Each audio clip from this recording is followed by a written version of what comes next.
हमारे इस पुरातन देश भारत में एक प्राचीन संत का बड़ा सुंदर भजन है। गांधी जी अधिकांशतः उसे गाया करते थे। वैष्णव जन तो तेने कहिए जे पीर पराई जाने रे। आपने बहुत बार इसे सुना होगा। जगत के तारणहार हमारे प्रभु यीशु मसीह ने अपने आज्ञा मानने वालों और शिष्यों को भी उपदेश किया कि यदि कोई तुम्हें सताए तो उसके लिए प्रार्थना करो तथा अपने बैरियों से प्रेम रखो। हमारे सताने वालों के प्रति जब परमेश्वर की ऐसी इच्छा है तो हे मित्र, वे जो प्रभु में विश्वास और राज्य में आ गए हैं, जो परमेश्वर को कहीं ढूंढ रहे हैं, उनके प्रति हम बलवंत विवेक के मसीहों को, विश्वासियों को कैसा व्यवहार करना चाहिए। बलवानों को कोई ऐसा कार्य नहीं करना चाहिए कि निर्बल मसीही या धर्म के खोजी या भूखे और प्यासे लोग घबरा जाएं या मार्ग से गिर पड़ें। सुदृढ़ विवेक के मसीहों की विशेषता का ये चौथा वर्ण सबसे महत्वपूर्ण बिंदु है।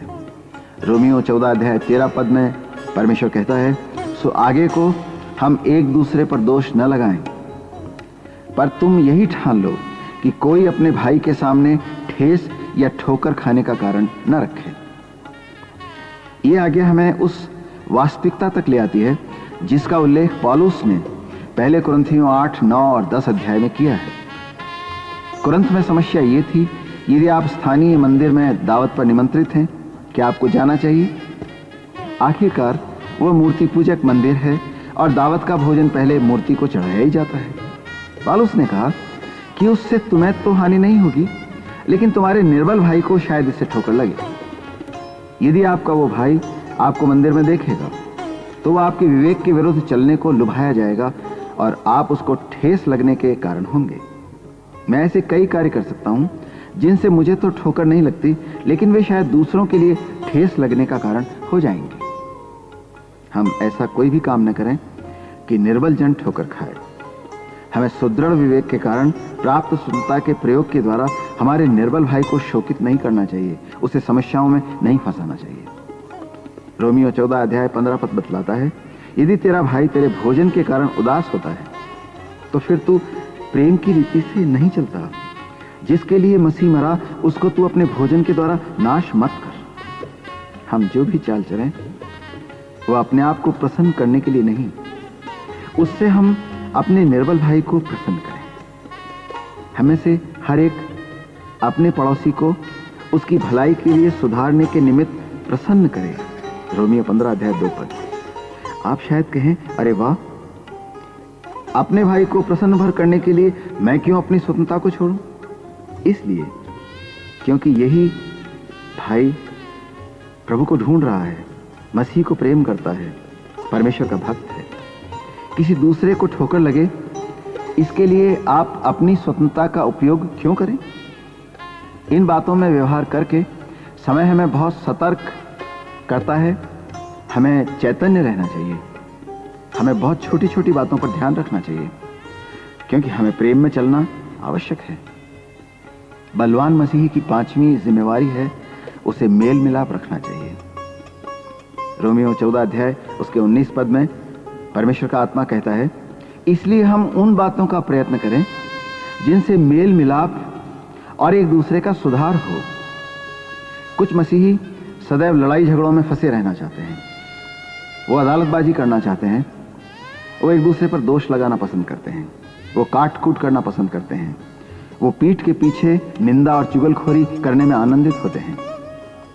ऐसे मसीही निरंतर उन लोगों को घूरते रहते हैं जिन्हें वे स्वयं के मुकाबले में हेय समझते हैं। पौलुस कहता है, ऐसा मत करो। ऐसे काम करो जिनका प्रतिफल शांति, प्रेम और मिलाप हो। क्या फर्क पड़ता है यदि आप मांस खाएं या नहीं खाएं? लेकिन महत्वपूर्ण बात यह है कि आपका भाई और आप आपस में प्रेम में जुटे रहें, बने रहें, जुड़े रहें। उद्धार से वंचित एक संसार आपकी ओर ताक रहा है। एक दूसरे से लड़ाई झगड़े में कहीं आप उनकी नजरों में पकड़े तो नहीं गए हैं? न केवल हमें मेल मिलाप रखना है, बल्कि हमें निर्बल भाई का निर्माण करना है, उसे बलवान बनाना है, उसे ऊपर उठाना है। हमें वे कार्य करने चाहिए जिससे दूसरे के सुधार में सहयोग मिले। दुर्बल भाई को ग्रहण करना और उसे प्रसन्न रखना, इस कारण कि हम उसके विकसित होने में सहायक हो सकें। आप अपने विश्वास को किसी दूसरे पर थोप नहीं सकते। तेरा जो विश्वास हो उसे परमेश्वर के सामने अपने ही मन में रख। 14 अध्याय 22 पद रोमियो के इसी भाग में। आप सत्य को किसी के गले में ढकेल कर दबाव नहीं दे सकते कि वो उसे हजम कर ले। हमें सत्य को प्रेम में प्रकट करना चाहिए। इफिसियों देखिए 4 अध्याय 15 पद। हमें धीरज, प्रेम तथा कृपालुता प्रदर्शित करनी चाहिए। यदि हम निर्बलों के विश्वास में सहायक बनना चाहते हैं तो बलवान मसीहियों के लिए जरूरी बात यह है कि वे अपनी स्वतंत्रता का दुरुपयोग कभी न करें। रोमियो 15 अध्याय में पौलुस हमारा दृष्टांत प्रभु यीशु मसीह के साथ देता है, क्योंकि मसीह ने अपने आप को प्रसन्न नहीं किया। 3 पद को पढ़िए। विचार कीजिए, मसीह ने किस प्रकार अपनी स्वतंत्रता का हनन होने दिया ताकि वो दूसरों की सहायता कर सके। वो परमेश्वर का इकलौता एवं सिद्ध पुत्र था, जो सबका सृजनहार तथा सब बातें जानता था, परंतु तो भी जानबूझकर उसने स्वयं को कितना दीन किया। जानते बूझते उसने अपने आप को तुच्छ बना लिया, शून्य बना लिया, दास बन गया, ताकि हम पापियों की सेवा करें। निश्चय ही इसका परिणाम परमेश्वर की महिमा में हुआ। इसीलिए जैसा मसीह ने भी परमेश्वर की महिमा के लिए तुम्हें ग्रहण किया है, वैसे तुम भी एक दूसरे को ग्रहण करो। इसी भाग में 7वां पद पढ़िए। सारे मसलों का हल यहां पूरा हो जाता है।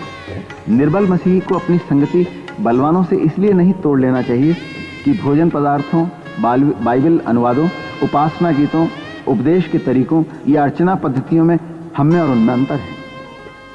निर्बल मसीही सहज ही भयभीत होकर अपने बचाव में कहने लगते हैं, मैं इनके साथ संगति नहीं कर सकता।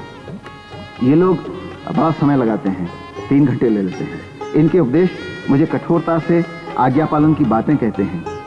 मसीह जीवन तो सामान्य जीवन है, वे ऐसा कहते हैं। ये सब करना मेरे लिए कठिन है। यह निर्बल का ऐसा दृष्टिकोण रहेगा तो वह कभी भी बढ़ नहीं सकता। वो बौना ही बना रहेगा, गोदी में लेटा रहेगा। साथ ही यदि बलवान मसीह में स्वयं को बड़ा समझने की भावना रही है, दूसरों को नीचा दिखाने की भावना रही है, निर्बल समझने की भावना रही है, तो अभी मंडली में समस्या फिर भी कायम रहेगी। मैं सोचता हूं आप इस सब को संक्षिप्त में यूं समझ लें कि हम सब एक दूसरे के हैं। हम परस्पर एक दूसरे को प्रभावित करते हैं तथा हमें एक दूसरे की बहुत आवश्यकता है, और हम सबको हमारे प्रभु की आवश्यकता है। यदि हम अपने को प्रसन्न करने को जिएंगे और अपने ज्ञान तथा संस्था की डींग मारेंगे, तो हम कलीसिया में भेदभाव, विभाजन, कलह तथा विनाश लाएंगे, जो हम मसीह समाज में देख रहे हैं पिछले हजारों सालों से। लेकिन यदि हम प्रभु यीशु मसीह की प्रसन्नता के लिए जिएंगे और परस्पर एक दूसरे को प्रसन्न करेंगे, यदि हम दुर्बलों की सुधि लेंगे, तो हम उनका और अपना भी साथ साथ विकास करते चले जाएंगे। यही मसीही प्रेम का मार्ग है। आपके द्वारा इस प्रकार परमेश्वर का कार्य गति पाए तथा प्रभु यीशु मसीह की महिमा हम सबके जीवन से हो सके, यही तो परमेश्वर की इच्छा है। यही सच्चा धर्म है, यही उद्धार है, यही जीवन का मार्ग है। परमेश्वर हमारे इस मुक्तिदाता प्रभु यीशु मसीह में हमें से प्रत्येक को बहुतायत से आशीष दे। उसके पवित्र नाम में आमीन।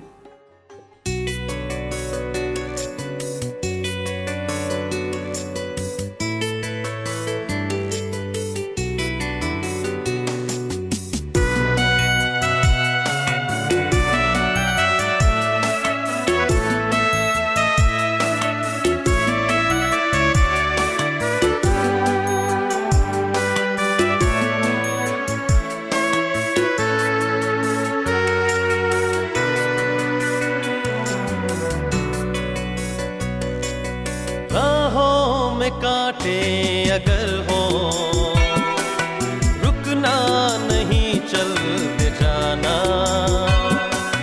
यीशु तेरे साथ है, ये तू विश्वास करना। संसार के अंत तक वो तेरे साथ है। अगर हो, रुकना नहीं, चलते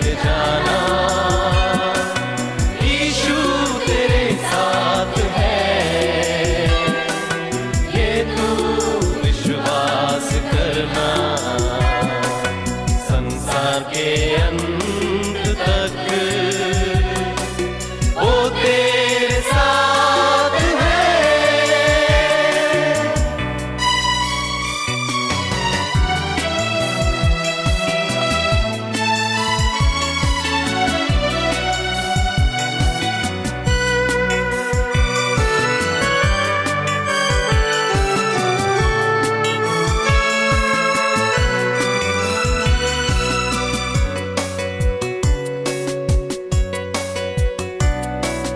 आंधी आने दो या आने दो तूफान,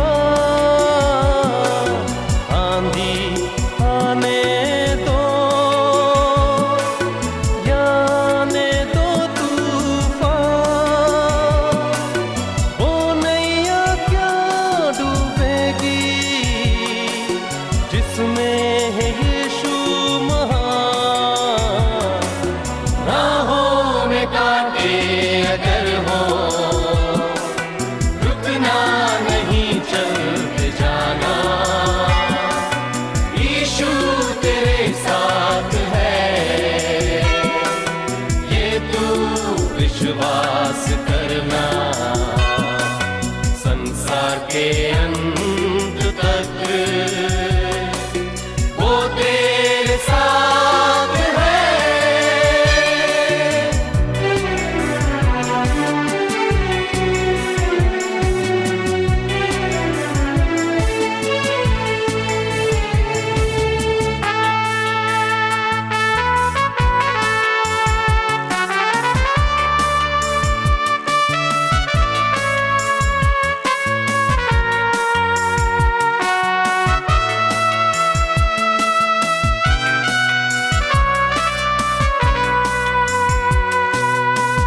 से भरी है जिंदगी, मुसीबत भरे रास्ते हैं, दुख से भरी है जिंदगी, मुसीबत भरे रास्ते हैं, दुख दूर हो जाएंगे तेरे गर तू यीशु के साथ है।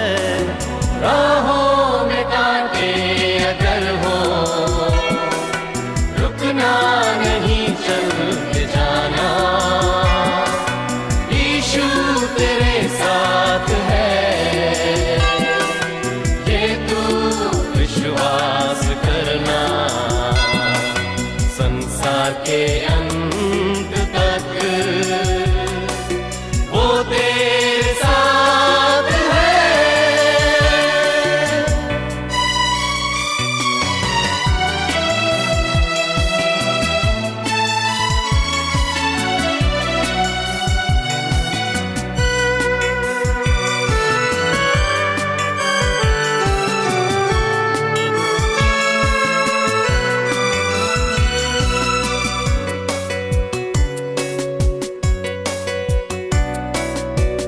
मौत का डर सताए तुझे, सलीब पर तू गौर